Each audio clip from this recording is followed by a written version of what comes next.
आपने अभी ट्रेलर देखा था और पिक्चर अभी बाकी है। प्रिय दर्शकों, हम चर्चा कर रहे हैं कि अब जो बुध की ग्रह स्थिति बनने जा रही है वो आपके लिए कैसा रहेगी, कैसे फल देने वाली होगी, ये कैसी ग्रह स्थिति बनने जा रही है, इसका प्रभाव क्या होगा। क्योंकि बुध की इस बार जो स्थिति बनने जा रही है वो ऐसी है कि बुध या अन्य ग्रह स्थितियां सब कुछ देना चाहती हैं परंतु वो दे नहीं पा रही, सब कुछ होते हुए भी कुछ नहीं है, वो वाली स्थिति है। क्यों ऐसा मैं कह रहा हूं, इसके पीछे कारण क्या है वो भी जानेंगे, क्या फल मिलेगा ये भी जानेंगे, बचाव क्या होगा वो भी जानेंगे। प्रिय दर्शकों, 29 दिसंबर 2025 को बुध अपना राशि परिवर्तन करेंगे और धनु राशि पर गोचर करेंगे। आप बहुत समय से देख रहे होंगे कि बुध तुला वृश्चिक में गोचर कर रहे हैं, परंतु अब बहुत लंबे समय बाद ये अपना राशि परिवर्तन करेंगे धनु पर, और साथ में ये 29 दिसंबर की रात्रि और 30 दिसंबर की सुबह ये अस्त भी हो जाएंगे। और बुध वो ग्रह हैं प्रिय दर्शकों जो कि व्यापार, शेयर मार्केट, बैंकिंग सेक्टर हो या कम्युनिकेशन स्किल हो या फिर जितने भी कहा जाए कि क्षेत्र हैं, ये सभी बौद्धिक क्षेत्र या हर एक व्यक्ति बुध से प्रभावित है। क्योंकि कोई भी काम बिना बुद्धि के, बिना सूझबूझ के नहीं किया जा सकता है। इसीलिए देखा जाए तो बुध का बहुत बड़ा यहां प्रभाव होगा। और भले ही आप जॉब करते हो या प्रोफेशन में हो, परंतु हर एक वो काम जो कि छोटा हो या बड़ा हो वो जाके व्यापार से जुड़ता है। इसलिए बुध का अस्तकाल, और बुध के अलावा भी आपने यदि वीडियो पहले देखी होगी कि मंगल भी 7 दिसंबर से आ चुके हैं धनु पर, फिर 15 तारीख को सूर्य भी आ चुके और 20 को फिर शुक्र भी गोचर करना शुरू कर चुके हैं। अब बुध भी गोचर करेंगे धनु पर। तो ये 4 ग्रह एक साथ ही गोचर करेंगे धनु पर और चतुर्ग्रही योग भी बन जाएगा, जो कि 2025 में दोबारा ये बनने जा रहा है। एक बार पहले भी बन चुका है। और यहां पर खाली ये 4 ग्रह ही नहीं, केतु की भी दृष्टि होगी, शनि की भी दृष्टि होगी, और एक अच्छी बात यह भी है कि गुरु की भी दृष्टि होगी। तो ये 7 ग्रह अपना प्रभाव यहां पर एक साथ दिखाएंगे। क्या कैसा प्रभाव होगा, यदि आपकी मिथुन राशि है या मिथुन लग्न है तो आपके लिए कैसा ये ग्रह प्रभाव देंगे, इसे हम समझने वाले हैं। प्रिय दर्शकों, देखा जाए तो बुध वो ग्रह हैं जो कि आपके लिए बहुत ही महत्वपूर्ण है, क्योंकि आपके लग्नेश बनते हैं। यदि आपकी राशि है तो राशि से बनते हैं और आपके सुखेश भी बनते हैं। और ये जो गोचर काल होगा ये धनु में होते हुए आपके 7वें भाव पर होगा। बुध का ये गोचर काल आपको कई बार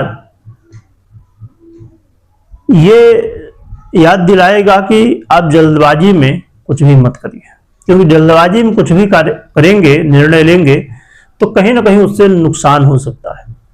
तो आपको जो भी निर्णय लेना हो, चाहे वो व्यापार हो, आपका कामकाज हो या अन्य जो भी निर्णय हो, बहुत सोच समझ के और अच्छे से उसे समझ लीजिए कि क्या कैसा प्रभाव होगा और उसके बाद फिर निर्णय लीजिए। इसके अलावा यहाँ पर यह भी ध्यान रखिए कि यदि प्रॉपर्टी से रिलेटेड काम करना चाहते हैं, खरीदना हो, बेचना हो या जैसा भी काम हो, या गाड़ी वाहन या और भी ऐसी कोई भी चीजें आप खरीदना या बेचना चाहते हैं, तो फिर आपके लिए ये बहुत जरूरी, चाहे आप ग्राहक हो या फिर आप व्यापारी हो, कि हर एक चीज को सोच समझ के करिए, क्योंकि यहाँ पर गलतियां हो सकती हैं और इससे नुकसान भी हो सकता है।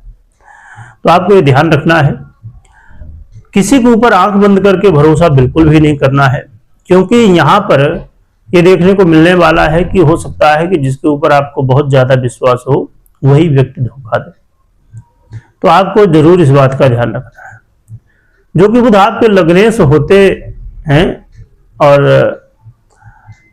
ये आपको कहीं ना कहीं कुछ न कुछ लाभ जरूर देंगे। समस्याएं तो हैं, परंतु इसके रास्ते भी खोलेंगे। जहां व्यापार में उतार चढ़ाव होगा, परंतु कुछ लाभ भी, स्थितियां भी बनेंगी। मैरिज लाइफ में भी आपको अपने ध्यान रखने की आवश्यकता होगी कि आपस में मिलजुल के रहें तो ज्यादा बढ़िया आपके लिए रहने वाला है। एक अच्छी बात यह होगी कि भले कई बार कंफ्यूजन हो जाए या अन्य समस्याएं आ जाए, परंतु आप पूरे मनोयोग से प्रयास करेंगे, 100% अपना देंगे, तो बुध आपको सफलताएं भी दिलाएंगे।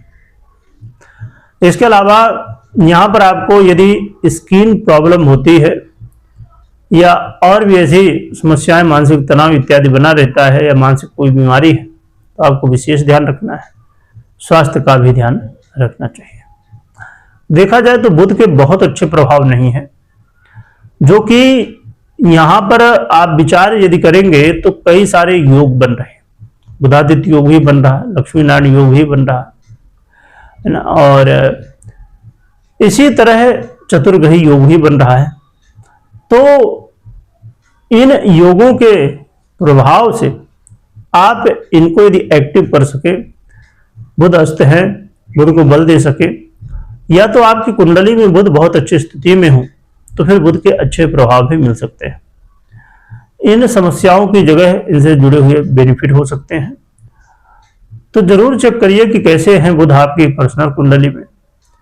और उपाय के रूप में आप 8 मुखी रुद्राक्ष, ये 4 मुखी रुद्राक्ष धारण कर सकते हैं, और आप भगवान विष्णु और माता लक्ष्मी की आराधना कर सकते हैं। बुध के मंत्र का जप भी कर सकते हो, ओम बुधाय नमः तुलसी के माला में, या बुध के अन्य मंत्रों का भी जप कर सकते हैं। तो ये उपाय करें, इससे बुध के अच्छे फल आपको मिल सकते हैं। तो ये आप उपाय तो करिए ही, साथ में जैसे मैंने कहा कि कर्म बहुत जरूरी, 100% दीजिए, जिससे बुध आपको चाह रहे हैं तो अच्छे फल दे भी सके।